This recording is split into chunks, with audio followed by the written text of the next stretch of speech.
Olá a todos, retornamos aqui à nossa disciplina de métodos e técnicas em pesquisa biológica. O objetivo da unidade 3 é a redação técnico-científica.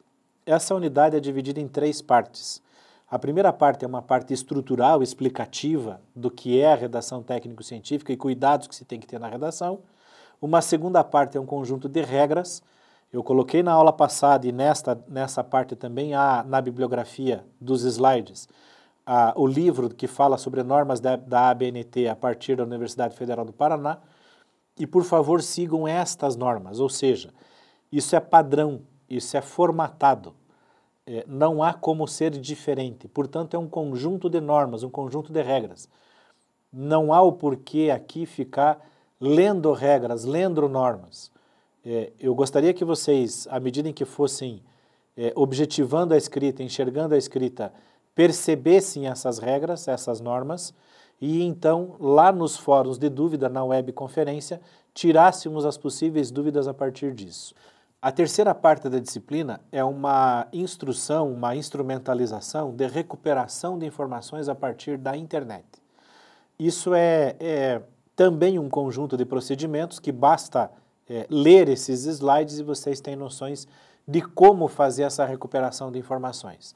Para tanto, a partir do slide 44, há uma série de páginas sugeridas a quem trabalha dentro da área das ciências biológicas, o que é o caso do nosso curso, para que vocês possam fazer buscas e a maneira em que se faz as buscas a partir dos operadores booleanos, que é o não uso de caracteres especiais, o não uso de vírgula, enfim, o não uso do não ou do e sim os termos mais corretos, por ser uma linguagem inglesa, a linguagem do computador, para que vocês possam fazer essas buscas então.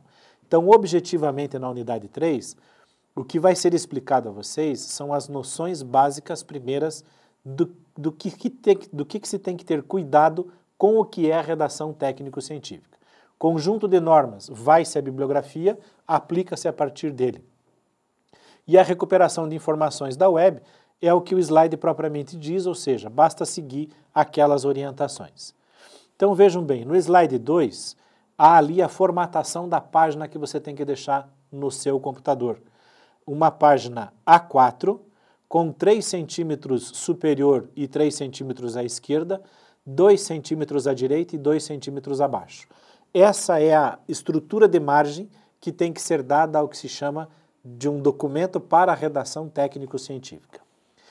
Dentro dessa perspectiva, ainda no slide 3, observem que tem no seu próprio computador, como eu coloquei alguns exemplos aqui, a ideia dos formatadores. O primeiro exemplo ali é das margens, para que vocês possam ter a noção de onde essas margens estão, e depois qual é o tabulador.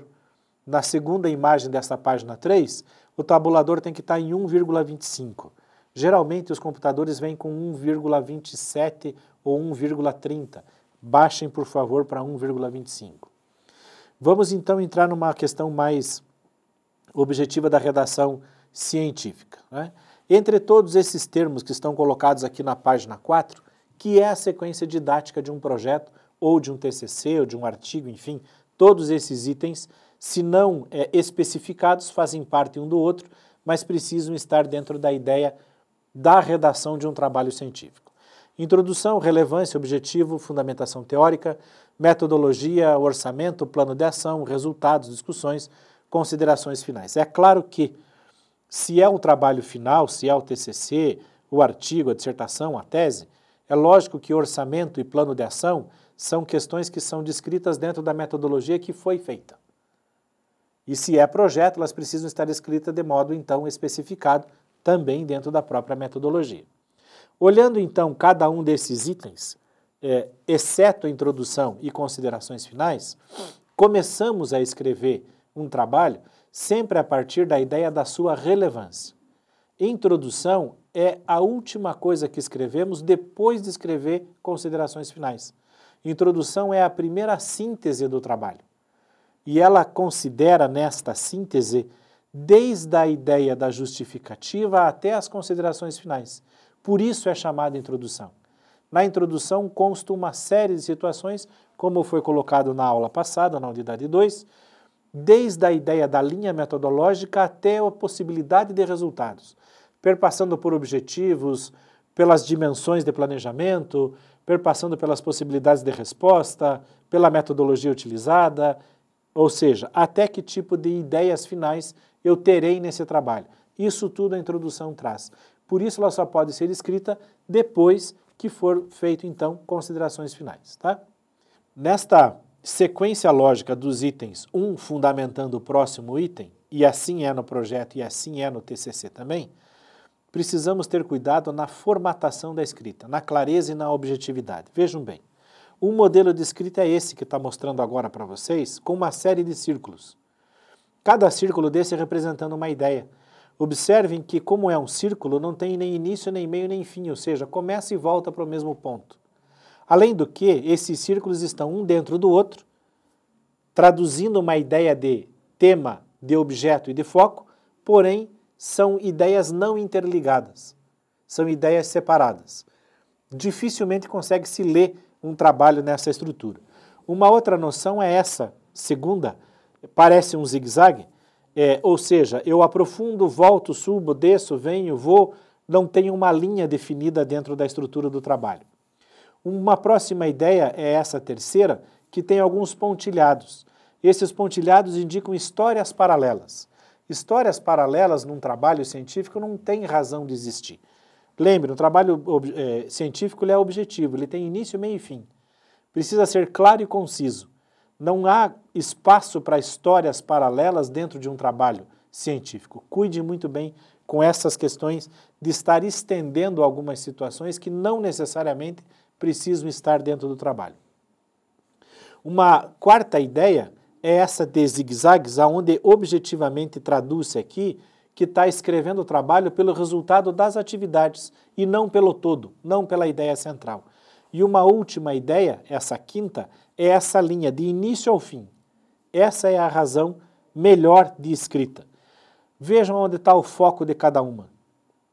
Nessa que é cheia de círculos, as escritas fogem do foco, mesma situação nas outras três, e o foco está bem claro no último esquema gráfico, ou seja, eu começo, tenho um desenvolvimento, tenho uma finalidade, coleto dados, estruturo uma resposta e chego ao final, sempre dentro do foco. Por isso que um dos maiores problemas, como nós vimos na unidade 2, é definir tema e objeto. Definindo tema e objeto, o restante da estrutura do projeto fica mais fácil. A estrutura do projeto sendo um pouco mais fácil, o trabalho científico, o resultado final, é mais claro. Todavia, fiscalizem-se, monitorem-se na ideia do foco do seu trabalho. Objetivem sempre se vocês estão nesta linha metodológica ou se estão saindo da ideia do foco do seu trabalho. Cuidem com essas escritas que fogem da noção central do objetivo geral do seu trabalho. Coerência entre parágrafos funciona dessa maneira. Vejam nesse slide 5 que tem aqui um conjunto de linhas com cores diferentes, né? Essas primeiras linhas aqui em azul é a introdução da ideia, essas linhas aqui em vermelho é o desenvolvimento da ideia e essas linhas verdes finais aqui do primeiro parágrafo é o fechamento dessa discussão. O próximo parágrafo, ele precisa estar coordenado com o fechamento do parágrafo anterior. Então, para vocês evitarem dispersar o foco da pesquisa, procurem fazer parágrafos no início mais curtos. Parágrafos de 8 linhas, 5 linhas, 10 linhas. Claro que parágrafos muito longos, eles disseminam a ideia, eles diluem a ideia, então isso fica difícil de entender qual é o foco da ideia do seu trabalho. E aqui a noção bem clara, o foco de início ao fim, né? Então o parágrafo sempre tem a ver com o parágrafo anterior introduzindo uma nova ideia. Essa ideia precisa ser discutida, desenvolvida e precisa ser fechada. Isso tudo é um parágrafo. A partir disso, como é que o fechamento desse parágrafo abre o próximo? Lembrando que o próximo parágrafo é uma nova ideia.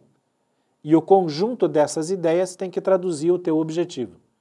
Seja o objetivo da introdução, seja o objetivo da justificativa, da relevância, o objetivo de escrever os objetivos gerais, o objetivo de escrever a metodologia, como é que você ordena esse conjunto de ideias parágrafo por parágrafo. Qual é a principal ideia? Quais são as ideias subordinadas a partir dela? A partir daí você faz essa sequência natural dos parágrafos na redação técnico-científica. Vejam aqui, por favor, no slide 6, de acordo com o CECAF, esse autor que trabalha dentro de metodologia científica, alguns critérios que são importantes dentro da estrutura tanto do projeto quanto da redação final do trabalho científico. Esses itens são clareza, precisão, objetividade, a coerência, a brevidade, correção, encadeamento e fidelidade. Clareza é a forma que você apresenta o seu pensamento. Os enunciados claros. Evitem excesso de terminologia técnica. Evitem um português muito rebuscado. Trabalhem de uma forma em que as palavras sejam de um entendimento mais fácil. Lógico, se tiver que usar termos técnicos, faz notas de rodapé, explica o significado desses termos para que o leitor entenda a necessidade e o porquê que esse termo está sendo usado. Precisão e objetividade é o grau de cuidado na precisão do texto, na preparação dele, com relação ao uso das palavras e conceitos que você está trabalhando. Prestem bem atenção nas palavras, se elas realmente expressam aquilo que você está querendo expressar. Para isso, lógico, tem um dicionário junto com vocês. Lembre-se que em língua portuguesa tem uma série de sinônimos, cuidem bem com o uso das palavras. A coerência é o padrão de termos, de símbolos, de números, dentro da ideia dos textos. Por exemplo, eu preciso usar siglas. A primeira vez que eu for usar esta sigla, o seu nome tem que estar por extenso. E então a indicação da sigla. A partir daí eu posso usar a sigla normal o resto do trabalho. Mas uma primeira explicação do que a sigla é, eu tenho que usar. Se eu uso indicações por números arábicos, todas elas deverão ser também por números arábicos. Se eu uso palavras-chave negritadas, eu preciso manter essa coerência de padrão no trabalho todo. Isso é que precisa ser visto. O que não pode fazer é alterar padrões. Porque hora é uma coisa, hora é outra, então isso faz com que o leitor não entenda o que está sendo feito. A brevidade ou concisão são parágrafos curtos, ideias bem postas, bem questionadas, bem debatidas e bem fechadas, que é o slide anterior que eu coloquei para vocês. Correção, por favor, tome muito cuidado. Num projeto, o tempo verbal é futuro. Num relatório de pesquisa, TCC, dissertação, tese, artigo, o tempo é passado. Não se escreve em primeira pessoa, escreve-se de forma impessoal. Essas questões precisam ser cuidadas dentro da ideia da correção de grafia, de concordância verbal, de pontuação, do uso de termos de gramática. Não esqueçam da correção também, por favor, da língua inglesa no abstract. O encadeamento é aquela noção que eu coloquei para vocês no slide passado da sequência de parágrafos. Então você escreveu um parágrafo, escreveu o segundo, leia os dois, veja se um está coerente ao outro. Escreveu o terceiro, leia os três. Escreveu o quarto parágrafo, leia os 4 parágrafos. Veja se há uma sequência no raciocínio daquilo que você quer explicar. E fidelidade, sempre colocando aquilo que o autor da sua fonte diz. Seja de forma direta ou indireta, nós não podemos distorcer a ideia original a qual buscamos como fonte. Esses itens são extremamente importantes na estrutura da redação técnico-científica e são extremamente cobrados na redação técnica científica. Algumas outras questões que podemos usar, não necessariamente, e aqui são muito mais questões de estilo de escrita, que são as expressões. Citações e referências é a questão do manual técnico que se pega pelas regras da ABNT, aquela base que eu coloquei para vocês, que é da ideia lá da Universidade Federal do Paraná, o manual de normalização, né? As expressões latinas, via de regra, são essas que estão colocadas aqui no slide 8. Cada uma tem seu significado e quando se utiliza. Não é corrente a todas as pesquisas usarem essas expressões latinas. Alguns usam, outros não usam. Elas são mais utilizadas na área jurídica e na área de humanas. Na área de exatas, nem tanto, e na área de ciências biológicas também, de igual modo, nem tanto. Tá? Mas quem quiser usar, só cuidem bem a forma de uso. O que nós mais usamos é o apud e o et al. Prestem atenção, por favor, que o et al, ele não é uma abreviatura de termo inglês, ele é uma abreviatura de termo latino. É et ali, ou seja, e outros. Tá? O et al em inglês significaria e todos, e não é todos, e sim os outros referentes àquele trabalho. Então vejam alguns exemplos aqui de citações, né? Nessa frase, ao contrário do que afirmam os empiristas, segue-se a frase. Veja lá onde está a ideia na segunda frase. Para Popper, os erros não devem ser evitados, mas sim implacavelmente eliminados. Veja que tem lá no final da frase um uso da expressão idem, página 10, ou seja, exatamente aquele autor e aquela obra, tá? Por isso, em vez de eu repetir Lakatos, eu simplesmente uso a ideia do idem. Numa próxima frase aqui, as teorias são nossas invenções, nossas ideias, não se impõem a nós. Vejam que, entre parênteses, pela norma da ABNT, o nome do autor está em caixa alta. Outras normas colocam o nome do autor só a inicial alta. O resto caixa baixa. Pela norma da ABNT, o nome do autor dentro do parênteses é sempre caixa alta. Fora do parênteses é caixa baixa, sendo a inicial maiúscula. Vejam o uso do APUD. O que significa isso? As teorias são nossas invenções, nossas ideias não se impõem a nós. Quem falou isso foi Popper em 1982, lá na página 144. Da onde que isso foi lido? Foi lido do artigo de Silveira e Osterman em 1999. Então, quem vem à esquerda do APUD é o original. Quem vem à direita é o texto que eu estou lendo. Do texto que eu estou retirando a expressão é que vai estar à direita do APUD. Então, esse APUD significa citação de citação. E não se usa APUD de APUD de APUD de APUD. Usa-se uma vez só. Então, o que isso indica? Que, essencialmente, é interessante buscarmos os originais. Irmos à bibliografia das nossas revisões bibliográficas, buscando os originais. E hoje, com o advento da recuperação de informações na internet, e depois tem lá, a partir da página 44 dessa aula, uma série de indicações de como recuperar informações na internet, vocês podem buscar quais são os originais dessas bibliografias dos artigos que vocês estão lendo. E façam isso. Esse exercício pelos originais é o melhor exercício de pesquisa. Uma próxima condição aqui, um próximo exemplo. Dentre outras considerações, no que tange a avaliação, entre vírgulas EG, quadro de professores, EG significa exemple grate. Ou seja, em vez de estar escrevendo sempre, por exemplo, como exemplo, a exemplo, usa seu EG, tá? Mesma condição na próxima frase, assim procedendo, IE, tendo por base a análise quantitativa, esse IE significa isto é. Em vez de usar como, isto é, ora seja, seja ou seja, simplesmente o IE. Mas não são todos os autores que usam, não são todos os orientadores que usam as expressões, mas é um estilo de escrita. Quem quiser se aproximar desse estilo, cuide bem da forma que escreve. Não pode fugir da ideia do que é a citação latina propriamente dita. Tá? A partir daí, alguns outros exemplos. Na página 10, Silveira e Osterman, caixa alta dentro do parênteses.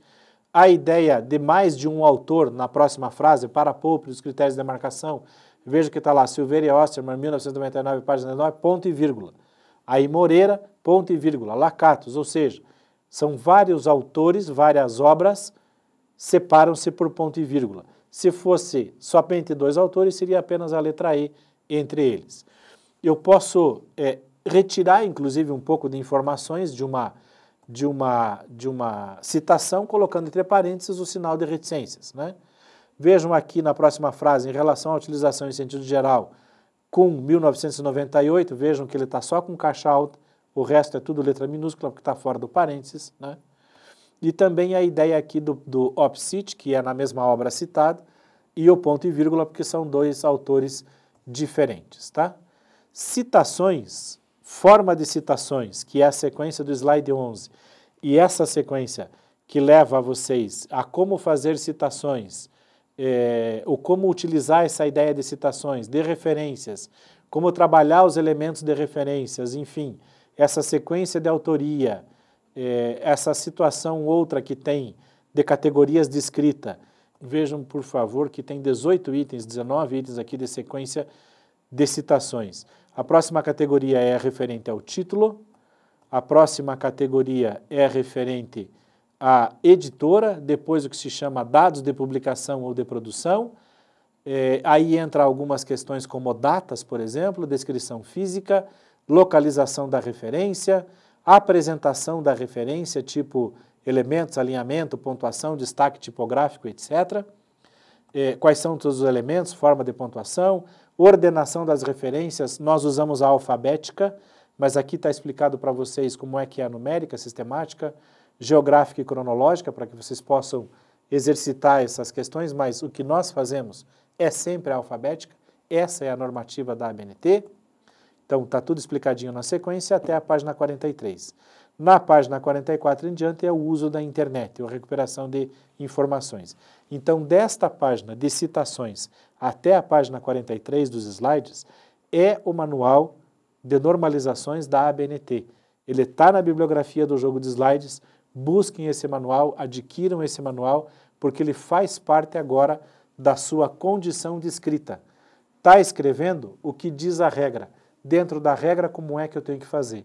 Observem bem esse manual, vejam bem como faz e tragam as dúvidas, por favor, para a webconferência.